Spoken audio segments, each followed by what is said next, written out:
Now, I've had this thought. I'm sure other people have had it too. Let me just sort of pass it through your filter. Let me know what you think.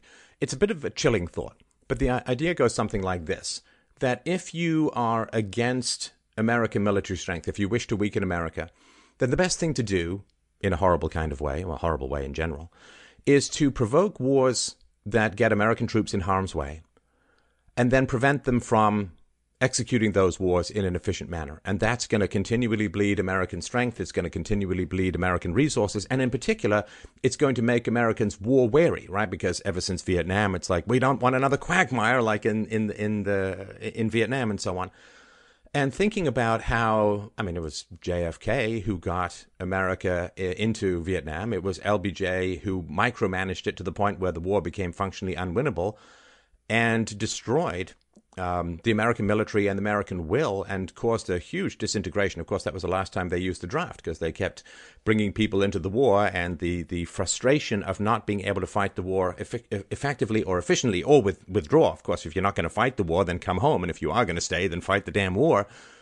It is this odd little undercurrent that seems to happen on a repetitive basis, that the left gets America into wars and then prevents the military from being effective in those wars, thus handing a kind of quasi-victory to enemies.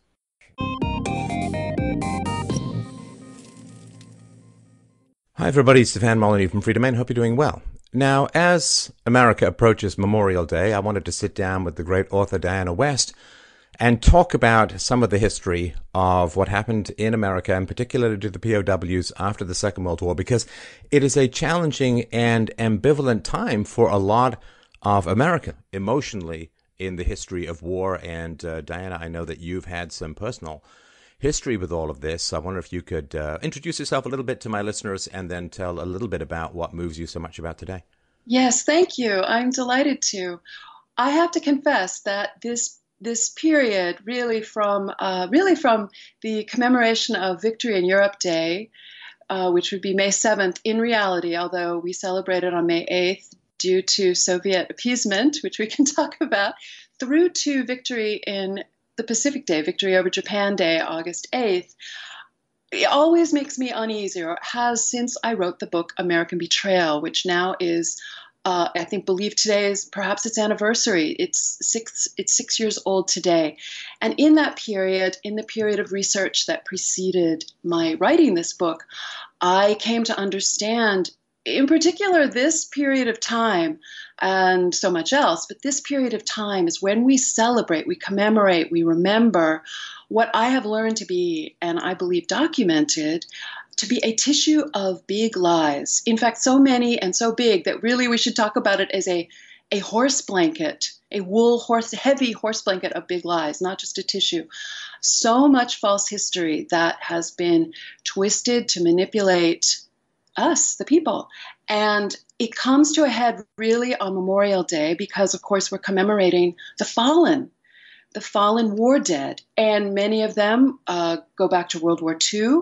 And indeed, this Victory in Europe Day to Victory over Japan Day period, where we especially snap our salutes and celebrate of course, as we should, the bravery of these lost fathers, grandfathers, etc., husbands, sons, and so on, not really knowing the extent to which we have been betrayed. And the piece of it, I think, that really comes to me, and this really is in my book, American Betrayal, the ultimate American betrayal, because it has to do with our POWs and MIAs.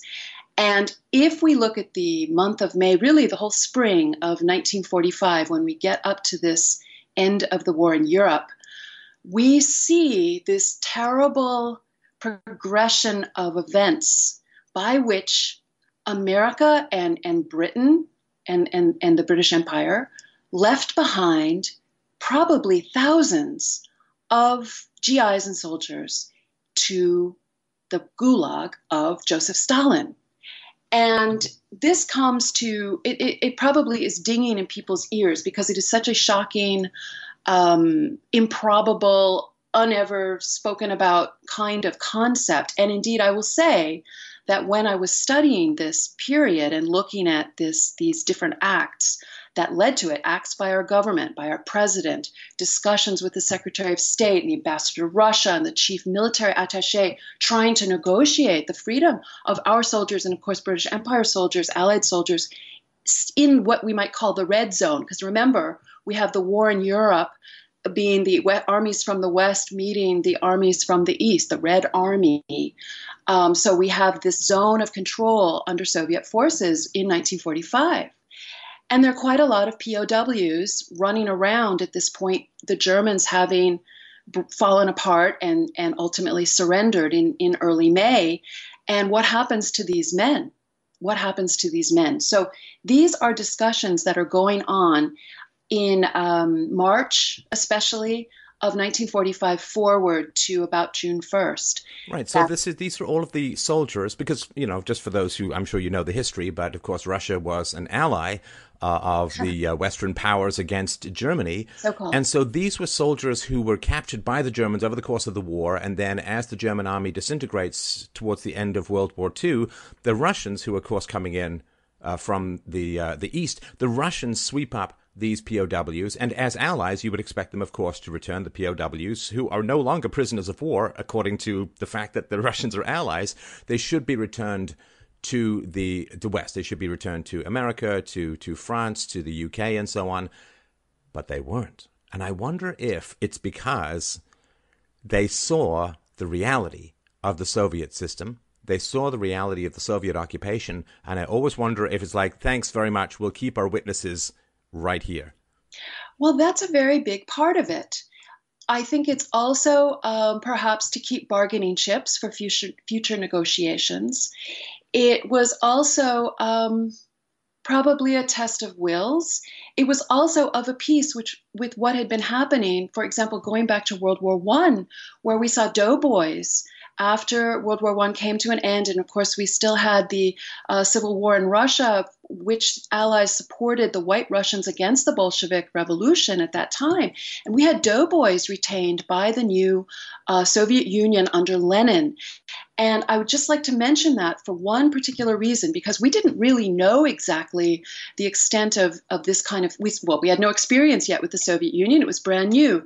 In 1921, when the new Soviet Union was undergoing its civil war and broken and hungry, very hungry, they were appealing to the West for food. And we had President Harding at the time actually made an agreement known as the Riga Agreement. This is 1921.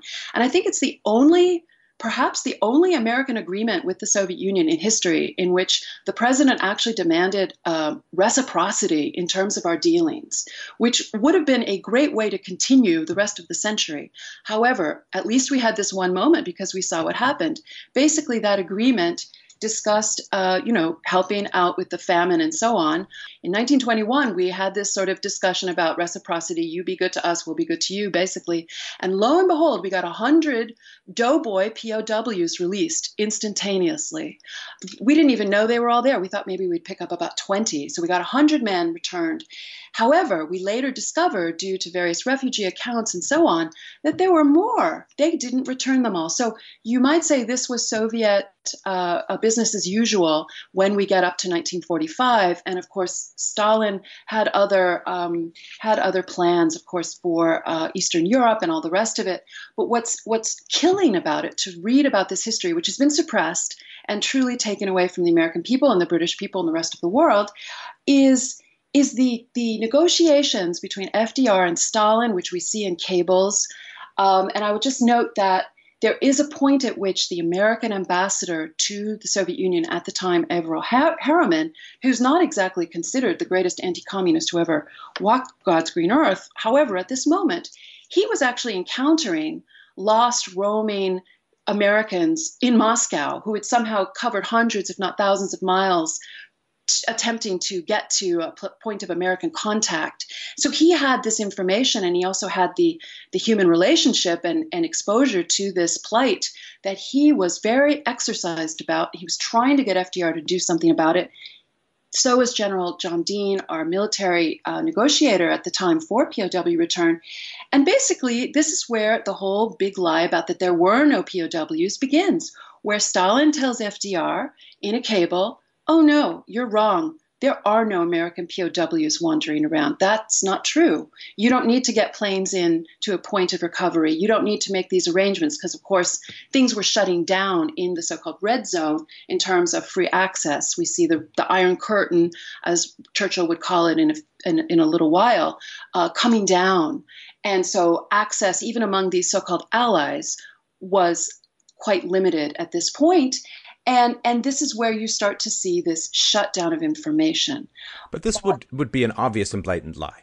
I mean, it's almost like a dare, like, Yeah. me saying to you, no, I have a full head of hair while on video. Like it's a blatant lie, because the only possibility for that to occur would to have been if all of the Allied soldiers had escaped the Germans or had fought to the death. In other words, they'd never been cut off, they'd never been captured, they'd never surrendered, they'd never run out of ammo or food. So the idea that in such a wide swath of military operations there would be not one single surrender of an Allied soldier to the Germans is beyond comprehension, of course, right? So it is one of these absolute lies that should have been called on, and of course for a variety of reasons, some to do with the communist sympathizers in the West, and some to do with, well, we don't want to pretend, or we don't want to reveal that the ally is now betraying us to the tune of, you say, thousands of men who desperately want to get home.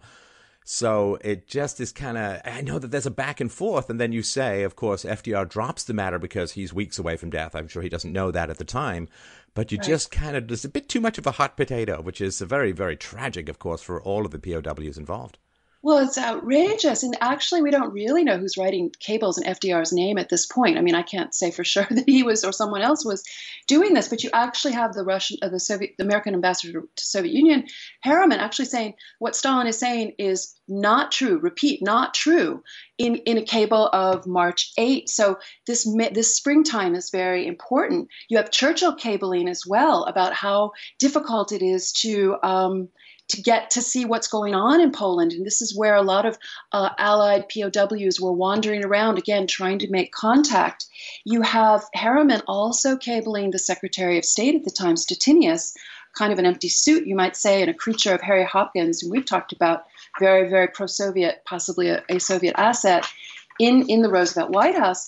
But getting information and actually advocating, here's where, the greatest thing that never happened, advocating exposure of conditions, exposure of the circumstances around these POWs being maltreated by the Soviet Union, our ostensible ally, and again, not getting anywhere. But you also have a very important moment that, again, is never taught, when Ambassador Harriman asks Stettinius to brief our top commander, General Marshall, about the plight of the POWs. This is very important because, speaking to your point, a few weeks later, we have Marshall issue an order to any returning strays, essentially, anybody coming out of the zone, I should actually find the statement for you, not to say anything negative about the Russians and about their treatment at the hands of the Russians. So you have a real information operation being created and orchestrated, not just by Stalin and the KGB, etc.,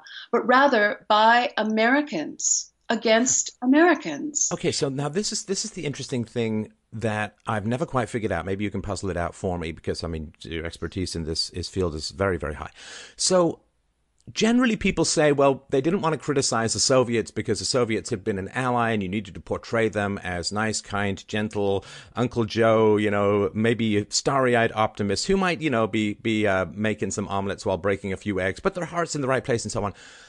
That, to me, is not causal. The fact that the Soviets were necessary to defeat Hitler, which they were. I mean, the Soviet army, as you know, was the vast majority of the forces that defeated Hitler's Germany. But so the fact that you have to ally with extremely unsavory characters doesn't mean that you then have to propagandize everyone into thinking that they're wonderful. I mean, Churchill said, of course, about Stalin, he said, look, if Hitler invaded hell itself, I would find something nice to say about the devil. So he recognized, Churchill recognized the Soviets as sort of an evil empire, as they were later characterized by Reagan. So the fact that they had to ally, as they felt, with the Soviets to defeat Hitler doesn't necessarily mean that they then had to propagandize them as wonderful folks. They could have said, we're going to hold our nose, we're going to make a deal with the devil in order to defeat a worse devil.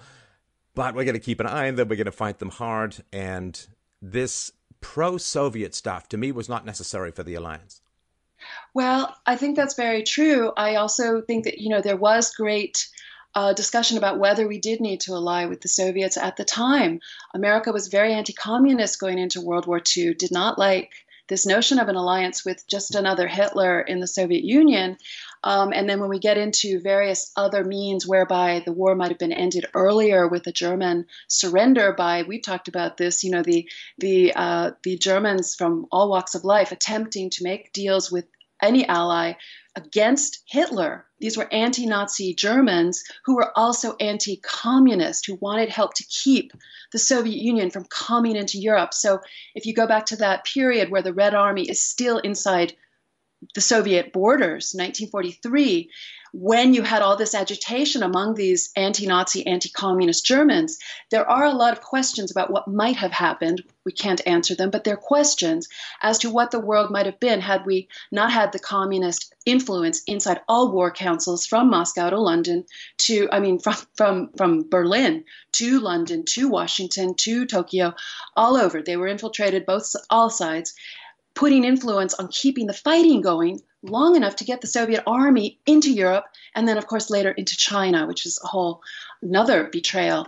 But speaking to this point of what they were all about, remember, FDR believed in convergence. He thought that the free system in the West and the communist system in the Soviet Union would converge. This was something he spoke about to many people, different kinds of people, notes made at the time by Sumner Wells, by various others that he actually spoke with. Cardinal Spellman had minutes of a conversation talking about this convergence idea of Roosevelt's. So they were all on board with maintaining Soviet power, hoping that we would get to this lovely, happy place. And remember also in 1945, in May, we have the United Nations gearing up for its first meeting in San Francisco. That would be under the aegis of a straight-up Soviet agent named Alger Hiss, a very prominent State Department official in the United States, who we find out later was a Soviet agent ushering in the sort of baby vehicle of global governance, globalism, and so on. Meanwhile, soon you have Harry Dexter White, a Soviet agent who happened to be number 2 at the U.S. Treasury, working very hard to bring the global monetary system into existence, and its first institution would be the IMF, of which he would be appointed the first head. So we have a global system aborning, and enough people at the highest levels able to sort of push things around, influence things, keep things going, stop certain things, and stop information going. We have Marshall. I don't know where you put Marshall, but we do have him telling returning soldiers not to say bad things about the Soviet Union. We have a very interesting exchange between ostensibly Roosevelt and one of his top emissaries during the war, a man who had been a New Deal governor of Pennsylvania, George Earl, who in the spring of 1945 was sick and tired of communism. He'd been in the East. He'd been an emissary for Roosevelt. He knew the truth about Katyn Forest Massacre, the massacre of Polish officer corps by the Soviets that would be blamed on the Nazis, of course, for many, many years until we finally get the truth. But he knew the truth at the time, tried to tell Roosevelt, was rebuffed, sort of sulked for a while. I'm, being a little silly, but, he went quiet for a while. At the war's end, George Earl writes a very interesting letter, which we have, to Roosevelt saying, the war is coming to an end. There's no problem with this. I want to talk about the truth, about our new enemy, our bigger enemy, and that would be communism led by the Soviet Union.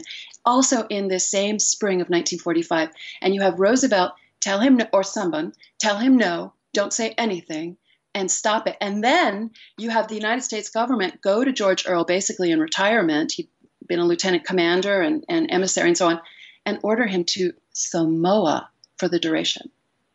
So you see the people who had information were being silenced either by orders or literally sent to Samoa.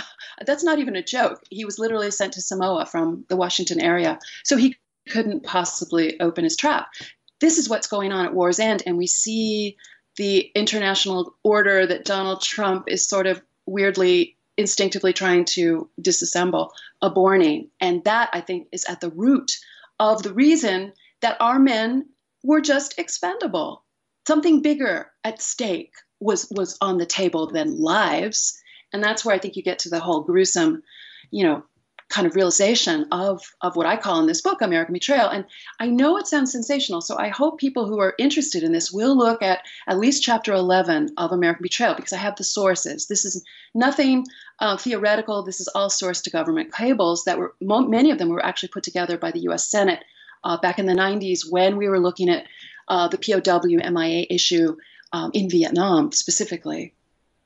Yeah, it is a terrifying thought, of course, to think that pro-communist agents in Western governments were prolonging the war in order to hand Eastern Europe to the Soviets. That is a particularly chilling thought, this idea that the lives of tens of millions of people get surrendered to a horrendous dictatorship. And of course, the giant irony that England went to war in September 39 to save Poland and ended up handing over Poland to the Soviets is a brutal, brutal situation. And this idea, I don't know, it's funny because with regards to the Nazis, socialistic, centrally planned, fascistic or communist style economies always collapse. And so part of me is like, with the exception of the Holocaust, of course, part of me is like, well, couldn't they just have contained Germany and just let the system collapse because it's not a free market in the same way that they kind of worked with containment in the Soviet Union, which eventually collapsed? Or, of course, if they'd accepted peace treaty terms in 1943, then, of course, the Holocaust would have been curtailed and the expansion of Russia would have been curtailed. And I don't know. I think that the propaganda element of the pro-Russia narrative has cost us so much in the 70-plus years since the end of the Second World War. It's become almost impossible to talk about these things in a way that doesn't sound sensationalistic or conspiracy theory or paranoid. And the fact that we defeated an enemy, which was communism, overseas, while then allowing tens of thousands of Marxists to indoctrinate our young in Western universities, is just enormously tragic. It has been such a terrible and terrifying shadow that's been cast since the propaganda, the pro-Soviet propaganda. It started, of course, before the Second World War, but really escalated in the 40s.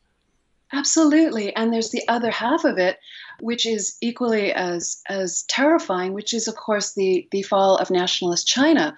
Another communist infiltrated or influenced rather cataclysm, which we can trace, led directly to other wars in Korea and Vietnam. And the deaths of how many, just give people a little bit, if you can, of that story, because it's very underappreciated. It's like, well, and it just happened, and it was very much nurtured along and armed and propagandized by pro-communist elements in the State Department and elsewhere. Give people a little bit, if you can, of that journey to basically selling one of the largest populations in the world to one of the worst dictatorships that has ever existed. Well, it's really a mirror image of what happened in Europe, in what happened in Yugoslavia, in what happened in China, in terms of communist elements or pro-communist elements inside. Let's stick with America, but they were really quite infiltrated in England as well and other nations, pushing a line that would ultimately benefit the communist factions in various countries. Whether it's China with Mao, or whether it's Yugoslavia with Tito, or whether you can really see the pattern replayed over and over again, whereby the good guy, meaning the anti-Nazi, the anti-communist, or in Chiang Kai-shek's case, anti-Japan, imperialist Japan, and so on, and anti-communist, you see the State Department people creating these false personas of the anti-communist, of the anti-Nazi, who was the anti-communist, in order to prop up and glorify the communist leaders, whether it was... Who were always portrayed as, this weird phrase, agrarian reformers. Yes, it seems to be, okay, well, there you have some incipient communist massive genocide bomb incoming to a country whenever you hear the phrase agrarian reformers being like people really get passionate about agrarian reform and are willing to have revolutions about agrarian reform. I mean, it's just one of these warning phrases that you see in the literature.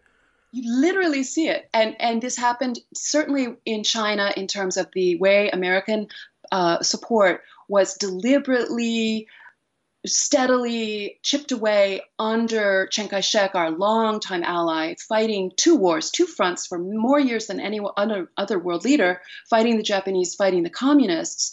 And shifting that support to the most murderous man who ever walked the earth, Mao. So we see American support go to Mao away from Chiang Kai-shek as part of one of these other deliberate influence operations that happened just as it did in obviously with differences according to the various geopolitical situations in Europe. So this was going on to a point where we know that FDR gave essentially Stalin a green light to seize off a giant chunk of nationalist China without even consulting our long-term ally, Chiang Kai-shek, that would be Manchuria, for going into the war on our side for about 3 or 4 or 5 days in August of 1945. Absolutely no help whatsoever to the defeat of Imperial Japan. However, for that few days of participation, they were given all manner of territory and rights in the Asian area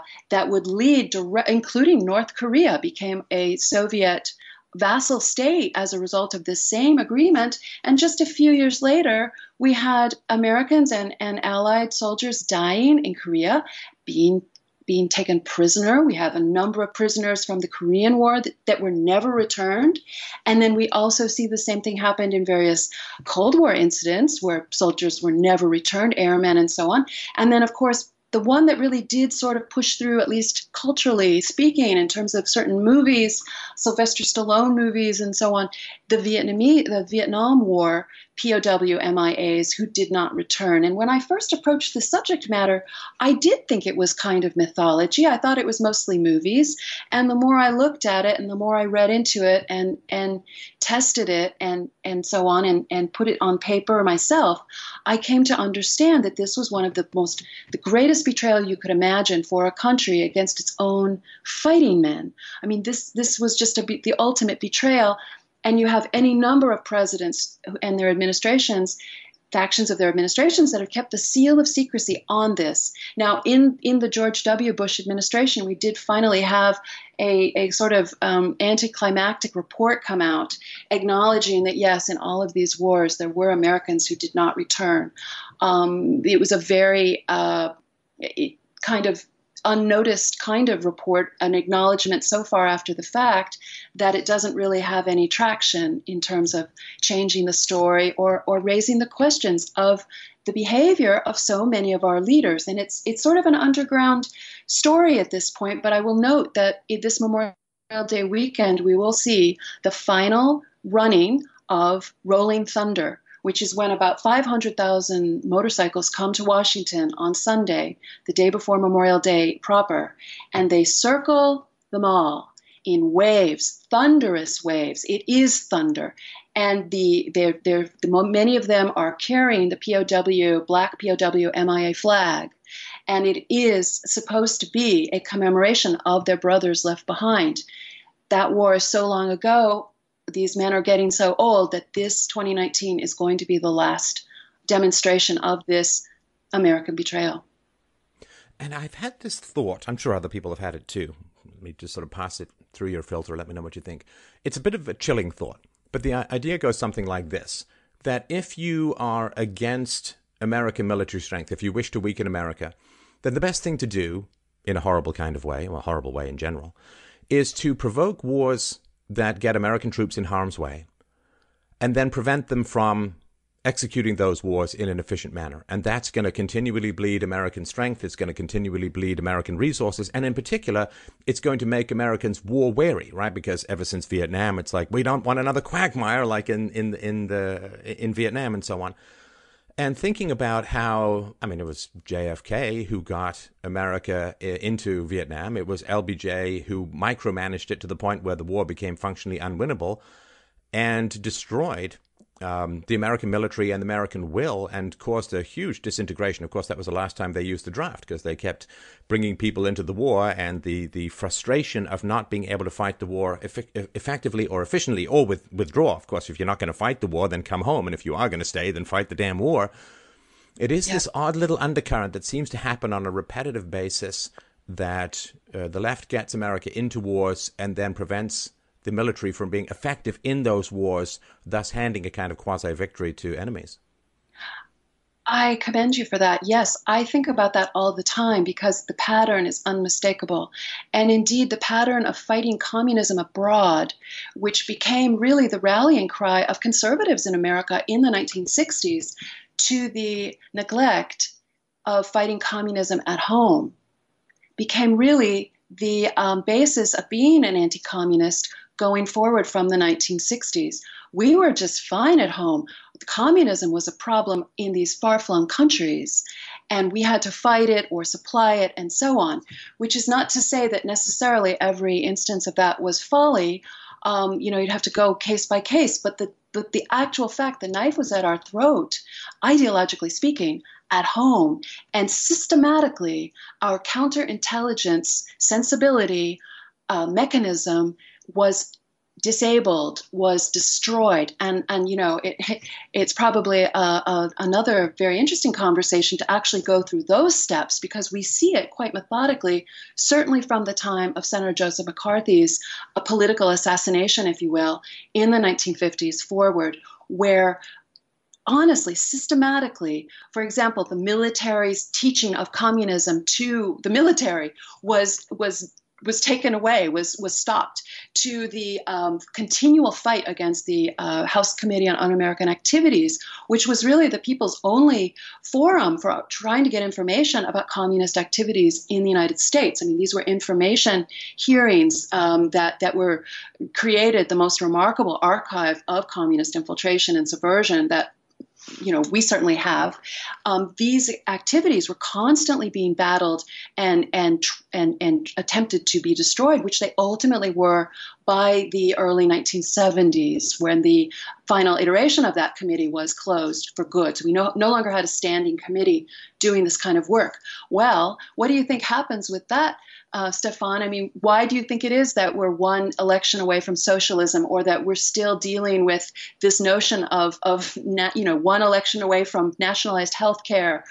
One of the first things that the Bolsheviks did after the revolution in 1917 was to nationalize health care. I mean, these are consistent patterns in terms of getting to that dictatorship that these people want to take us to. And it does start with all of these very complex programs to essentially disarm us and to put us in harm's way where we are not protecting ourselves. So this is really kind of the crux of the larger problem. And I think it's why we see so many leftists, and you and I have talked about the red thread, people who certainly grew up under Marxist influences, participating in a cabal against Donald Trump, who, as a stroke of providence, happens to be innately anti-communist to his fingertips. He's the first one attempting to reverse this sort of global project that's been certainly surging forward uninterrupted since 1945, at least. So this, I think, is why he's been such a catalyst for this explosive situation we've had in Washington since he came on the stage. And I think it's time to start putting these things together. So it's a big project, but I love talking to you about it. Well, Trump, of course, his mentor was, one of his major mentors, was it Roy Cohn, was explicitly anti-communist, and it's sort of like Joseph McCarthy with presidential power. And you saw the hysteria when Joseph McCarthy was just a senator and just doing investigations, and now, of course, you see somebody who I don't know that he's really talked explicitly about anti-communism. I've not heard that, but of course everybody would know his history who would be on the left, because you study your enemy more than you study your ally. And I think, and this is the book that I'll link to it below. It's really, really important for people to read. It's hard to understand the hysteria about Donald Trump if you don't understand the red thread that goes through the opposition to him. He has actually explicitly talked about communist Cuba and communist China in earlier works. I believe it was in 2000. He wrote a book.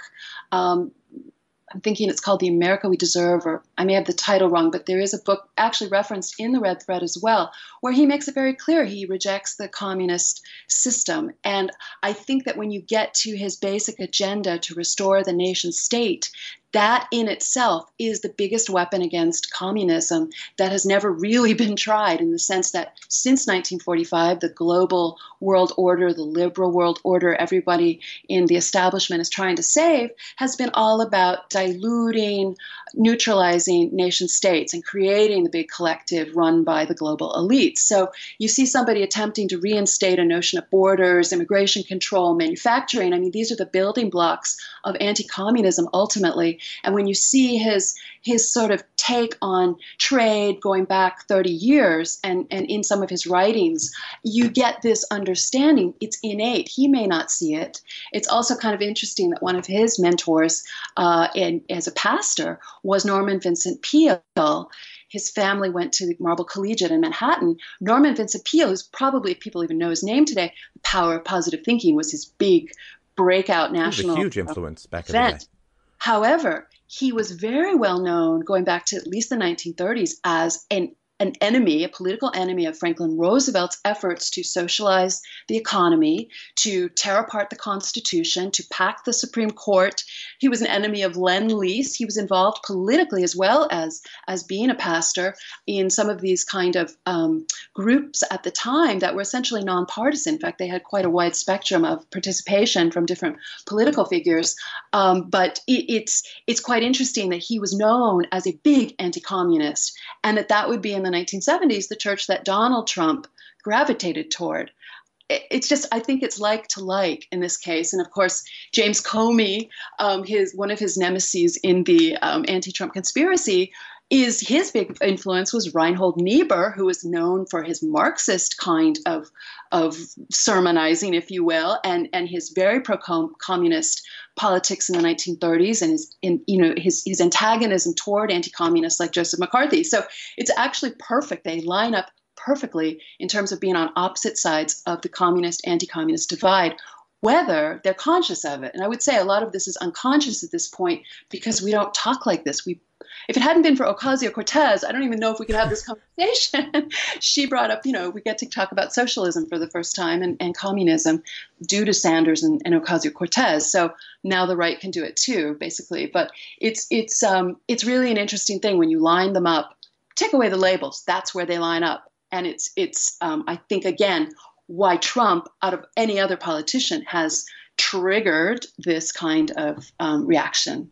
Well, it's interesting, too, because a lot of people don't really understand the globalist approach. And I think that one of the main reasons why you want to take down the nation state, why you want to take down borders, why you want to have this general ebb and flow of humanity across the globe is because when you have different systems, you can compare their worth. There's empirical evidence as to which system works better and which system works worse, right? So, I mean, you look at sort of early 20th century American growth, and then you compare it to, say, the Soviets or the horrors of Chiang Kai-shek's Cambodia or Cuba or anything like that. So then you have clear empirical evidence. Now, those who want power don't want the evidence of how well countries do when power is restrained, because then not only will there be a brain drain towards those countries, but the people in their own countries will look at those other countries, particularly now you have the internet and the communication of the Western way of life into the Middle East, as it was into the Soviet Union, is one of the great stimulants for people saying, well, why can't we have that kind of cool stuff? Why are we stuck in this horrible theocracy or socialist dictatorship or communist dictatorship? And so the breakdown of the multifaceted experiments in various modes of political manifestation is one of the fundamental goals of the globalists. To just reduce everyone to the lowest common denominator so the system appears without empirical opposition.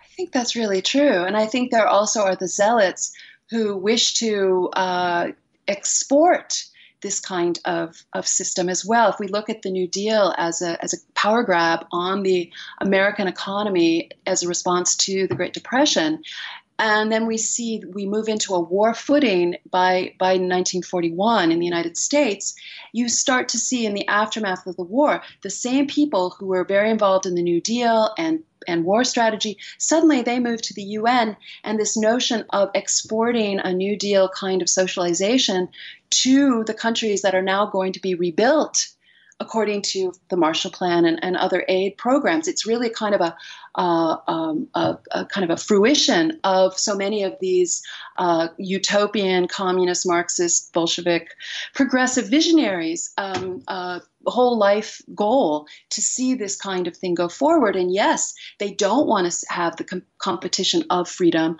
of a place that enshrines liberty, of a constitutional government, republic, as the United States was. And I say was just because we're quite a remnant of that at this moment. If it's possible that we could literally go to socialism as a result of election, you know that all the restraints imposed on our government by the Constitution have been one by one by one broken.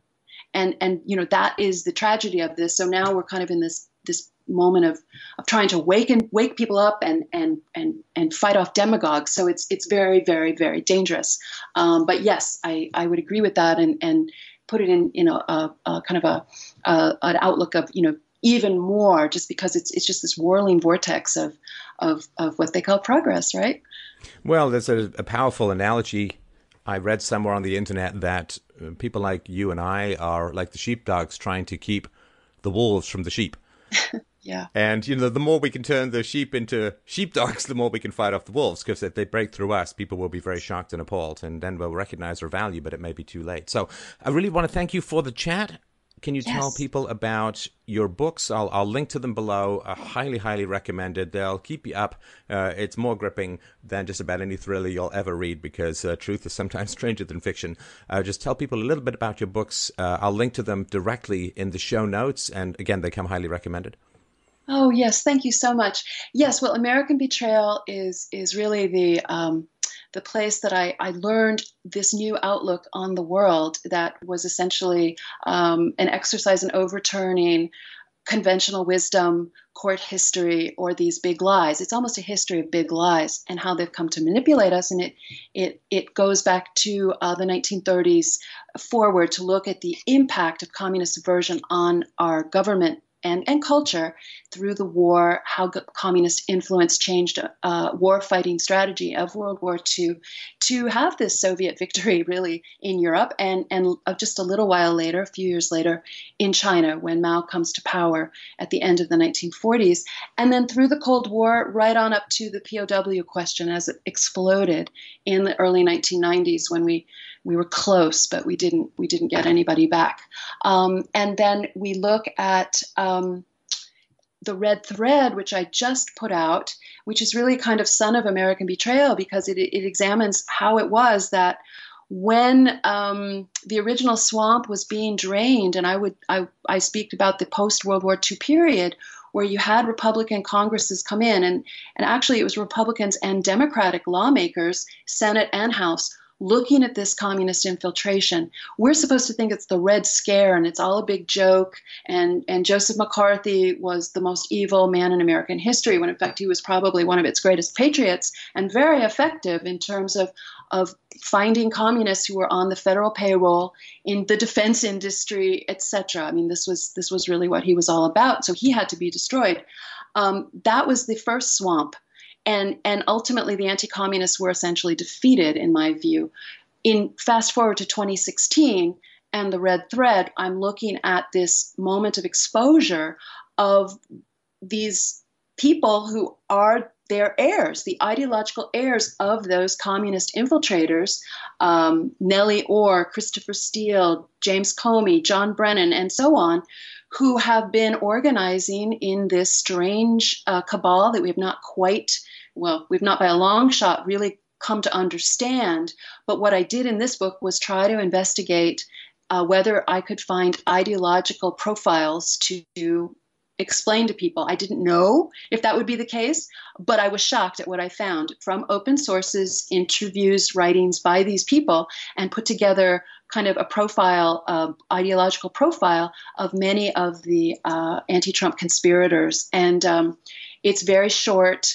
It's about 100 pages, and I'm hoping people really start to listen and read it. It's also an audiobook, because motivation is something that is missing in all the discussions of who did what to whom. Motivation and why this is happening, and is the left, the communists, the Marxists playing for keeps in their effort to take down Donald Trump. Spoiler, yes. Yes, they are. Well, thanks a lot. Always a great pleasure to chat. And we've talked, we're going to do a show upcoming about how our childhoods were basically trapped inside a giant matrix of communist propaganda, which we mistook for art. So we're going to work on that. And thanks again for your time today. Have a great weekend. I appreciate the conversation. Oh, thank you, Stefan. Likewise.